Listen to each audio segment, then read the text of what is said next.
వందే మాత్రం మన national song. అది కేవలం జాతీయ గేయం మాత్రమే కాదు, అది 140 కోట్ల భారతీయుల ఎమోషన్. వందే మాత్రం పేరినంగానే, వందే మాత్రం సౌండ్ రాగానే మన మనసులు కదులుతాయి, స్వేచ్ఛా వాయువులు మనకు గుర్తొస్తాయి.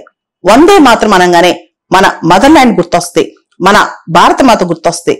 ఇటువంటి వందే మాత్రానికి ఈరోజు 150 సంవత్సరాలు పూర్తయ్యాయి. సరిగ్గా నవంబర్ 7వ తారీఖున 1875లో వందే మాత్రం మొట్టమొదటిసారి పబ్లిష్ అయిందనమాట. వందే మాత్ర రచయిత మనకు తెలుసు, బంకిం చంద్ర చటర్జీ. ఈయన యొక్క లిటరీ జనరల్ బంగదర్శన్ లో ఇదే రోజున నవంబర్ 7వ తారీఖున 1875లో ఇది ఫస్ట్ టైం పబ్లిష్ అయింది. ఆ తర్వాత 1882లో ఆయన రాసిన నావెల్, బంకిం చంద్ర చటర్జీ గారు రాసిన నావెల్ ఏదైతే ఉందో ఆనంద్ మఠ్, దానిలో పబ్లిష్ అయింది. ఆ తర్వాత మనం చూస్తే గనక వందే మాత్రం గీతానికి, ఈ జాతీయ గేయానికి రవీంద్రనాథ్ ఠాగూర్ మ్యూజిక్ కట్టారనమాట.